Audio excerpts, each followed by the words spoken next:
जाफुंनाय सम बाहागो लाहैदों सुखु दुखुजों समानैनो रानलायनो हायैनि थाखाय आरो बेहाय हेफाजाब होनायनि थाखाय जोङो बाहागो लाबोबाय थादों। बे समाव आं खावलायनो नागिरनाय आं बुंनो नागिरनाय बेसो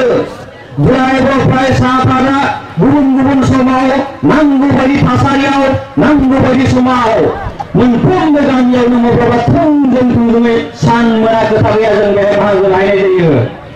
दिनैनि समा नाथाय बैखौ दोनथ'नानै दिनैनि तारिखआव बै माखासे खामानिखौ दोनथ'नानै जोङो नैबे फोसावदिंनाय बिसायख'थियाव मानि थाखाय बाहागो लानांगौ बे बाथ्रानि सायाव जोङो दिनैनि नैबे हाबाफारिफोरजों सरजाबनानै जों खामानि मावबाय थानो गोनां जादों। दिनैनि समाव जि बिटिसि सरकारखौ सालायबाय थानाय जि आसाम हादरसाखौ सालायबाय थानाय जि भारत हादरसाखौ सालायबाय थानाय बेवहाय जोंनिफ्राय मोजां साननो हानो गोरों जोंनि जानानै बाहागो लानो हानाय मानसि दंमोनब्लाबो जोंखौ जोबनानै बिथांमोना गावसोरनि साननायजोंल' बे दिल्ली बायदियाव दरमाहा जाबाय थानायनिल' खामानि मावबाय थादों। बे समाव आं बुंनो लानाया बेसो जाय मानसिया जोंनि साननाय हनायजों जोंनि सुखु दुखुआव बाहागो लागोन जोंनि जौगासारनायाव बाहागो लागोन फरायसुलिनि खैफोद आफोदाव सम नुजाथिगोन आरो फरायसुलिनि जौगासारनायनि थाखाय खामानि मावगोन बेबायदि मानसिखौ दैथायहरनांगौआ दिनैनि नैबे भट होनायनि दारै जों दैथायहरनांगौ जोंनि सम जानानै फैदों। आरो बे समाव जोङो जों मोजां साननाय लानानै जुदि भट होनो रोङाब्ला भटआ मोननै रोखोमै बाहाय जायो रायजोफोर। भटआ गुबैयै मोनथाम नुनो मोनो जोङो। गिबियाव दङ भारत हादरखौ सामलायनो थाखाय जों मोनसे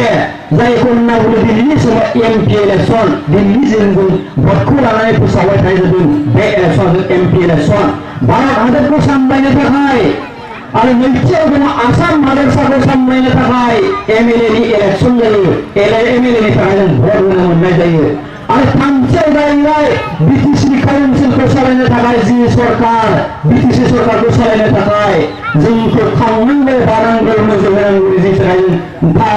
जि सामलायनो थाखाय जों भट होनाय जायो बे जाबाय मोनसे। दिनैनि समाव भारत हादरखौ नायनो थाखाय भारत हादरनि मोजां पलिसि लानायनि थाखाय मोजां खामानि मावलांनायनि थाखाय भारत हादरनि साफ्रोमबो नोगोरारिफोरनि थाखाय जोङो नैबे क'क्राझार ओनसोलनि क'क्राझार लकसभानि दारै जोङो फरायहरनांगौ मोजां मानसि सायख'ना हरनांगौ जोंनि बिबान आरो बेनि दारै जोङो भट होनो मोननाय जायो। आरो बे भट होनायखौ आङो गुबैयै बुंदों आरो जों मोननै रोखोमै गुबैयै मोननो हायो। बाहायनायनि सायाव जों मोननै रोखोमै मोननो हायो मोजांनि थाखाय बाहायनाय नैथिया जाबाय गाज्रिनि थाखाय बाहायनाय। जोंनि बेसेन गोसा भटखौ होनना बुंबाय थायो बेसेन गोसाखौ जों माला मोनगोन बबे समाव मोनगोन जोंनि भट होनायनि सम बे समाव जुदि जोंनि भटआ आसिनिया जुदि मोजां मानसिनियाव गोग्लैसोलाब्ला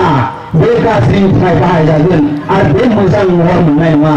बेनिखायनो आं खावलायगोन दिनैनि समाव आरो मोनसेया जाहैबाय गाज्रियाव बाहायजानाय भट। जों जुदि मोजां मानसिखौ सायख'ना लासननो रोङासैब्ला नैबे समाव गाज्रि मानसिनि थाखाय जुदि भट होनाय जाफ्लांदोंबा जोंनि थाखाय गाज्रियाव बाहायनाय जागोन आरो भारत हादरखौ ध्वंस खालामनायाव नोंनिबो बिबान जाहैगोन। बेनिखायनो आं खावलायगोन जोंनि मोनफ्रोमबो भटआ बेसेन गोसा महरै जानांगोन मानि थाखाय मोजां खामानि मावनो थाखाय मोजां मानसिनाव भट होनो थाखाय आं बे समाव खावलायगोन। बेनिखायनो दिनैनि तारिखआव बुंदों क'क्राझार लकसभायाव सासे बिजाथिया जोंनि मोजांनि थाखाय साबसिन महरै गसंदों जों बुंनाय बाथ्रा नङा ALDFनि दैदेनगिरि बिथांमोना बुंदों जोंनि क'क्राझार समस्यायाव जों सासेल' मोजां बिजाथि मोननो हादों देग्लाय अखानि अनगायै गुबुन रावबो जानो हाया बिथांमोना बुंदों। CPMनि दैदेनगिरिफोरजोंबो जों रायज्लायबाय थानाय जादों CPMनि दैदेनगिरिफ्राबो दिनैनि तारिखआव बुंदों CPMनि दैदेनगिरिफ्राबो बुंदों दिनैनि तारिखआव उर्खावानो सबसे मोजांसिन केन्डिडेट आरो बे देरहानाया दिनैनि समाव रोखा जाथारबाय। बेनिखायनो जोंखौ बुंनाय खावलायदों बिथांमोनाबो नोंसोरबो एसे मोजाङैल' मावो देग्लाय खिन्थु देरहानाया इउजि बायदि मोजां मानसिया देरहानांगौआ जोंनि थाखाय मोजांनि बाथ्रा आरो नोंथांमोना मोजाङै खामानि मावदों अब्लानो देरहाखानाया खाफा होनना बिथांमोननि दैदेनगिरिफ्रा बुंदों। बे समाव गुबुन जेबो सानालासिनो बुंनांगौ बाथ्राफोर गोबां दङ दिनैनि समाव आङो सानदुंखौ नायनानै नैबे समखौ नायनानै आं बाथ्रा बुंनो सानदों। नैबे समाव आं खावलायगोना जोंनि बेनिफ्राय थांनानै जोंनि जि सोरबा सोरबा भट बिनो फैगोन नङा होमबा जोंनि गेजेराव गामि गामि फैदों गारि गोसोम गोसोम लानानैबो फैदों जायनि मोखांखौनोखि जोङो सुखु दुखु माब्लाबाबो नुफेरनाय जाया दिनैनि समाव टाउन आलाफ्राव माने बिल्डिं सिङाव थालायग्राफ्रा हाग्रामा बिथानिफ्राय रांनि थफ्ला मोनदों खोमा आरो मोनखादोंबो बेनिखायनो गामि गामि मोखां दिन्थिनो फैनाय जादों रायजोफोर नाथाय जेब्ला समाव जोंनि सुखु दुखु अलखदाव लाइजोफ्रा अलखदाव गोग्लैयो सोरबा फरायसुला फरायसुलिया लेखा मोनै जायोब्ला सोरबा फरायसुला फरायसुलिया आर्मि पुलिसजों अत्याचार खालामजायोब्ला बै समाव बैफोरबायदि दिनैनि समाव थफ्ला लायै भट बिनो फैनाय बिथांमोनखौ जुदि फन खालामनाय बा लगायाब्ला बिथांमोना बुंगोन आं गुबुनाव दङ आरो बिनि नेक्स्ट टाइमाव नोंनि भटखौ माब्लाबा मोननाय जाया आङो 6 बोसोरनिबो दख'रानि मोननायाव थानाय रायजो राजाफोरजों सोमोन्दो लाखिनो मोनदों हिसाबै सुखु दुखु बाहागो लाफाबाय थानो मोनदों हिसाबै आं बेफोरनि सोमोन्दै माने रोखा मोनथिजोबखागौ आंनि 2 बोसोर समाव ओरैबायदि आं खस्थ' मोननांगौ जादोंमोन दख'रा आफादनि दैदेनगिरिफ्रा आंजों लोगोसे खस्थ' मोननांगौ जादोंमन माने हरनि 12टा समावबो हरनि 1टा समावबो सासे डिसिजन रायलायनांगौ जादोंमोन जोंनि माने सोरनिबा न'खरनि अलखदनि सायाव लानानै बाथ्रा लानानै आरो सोरनिबा फरायसुला फरायसुलिफोर पुलिसा नोजोर लानायनि सायाव सासे एसपिडिसि असिजों रायलायनांगौ जादोंमोन मोनानि समान जायाखैमोन साननि समान जायाखैमोन बे थासारिया जेब्ला जायो आं दहाय बुंबाय थानाया जेब्लानाखि दिनैनि समाव भट बिनो फैगोन टाउन ओनसोल थाग्रा बिराद माने गावखौनो साफा साफा साननानै लाग्रा मानसिफ्रा बेबायदि मानसिफ्रा दिनैनि समाव जोंनि गामियाव हाबनानै नाथाय रायजोफोरखौ हुस थुस खालामनो नागिरदों आरो जोंनि जि साननाय हनायनिफ्राय होनानै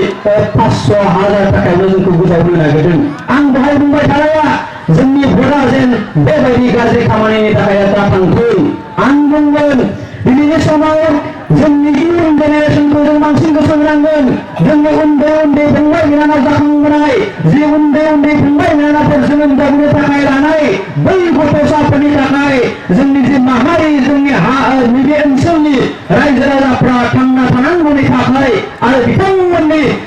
इयुना सुख शान्ति संसार जालांनांगौनि थाखाय जोङो बयबो दिनैनि समाव मोजांनि थाखाय भट होनांगोन होननानै आं दिनैनि समाव खावलायनो सानदों जुदि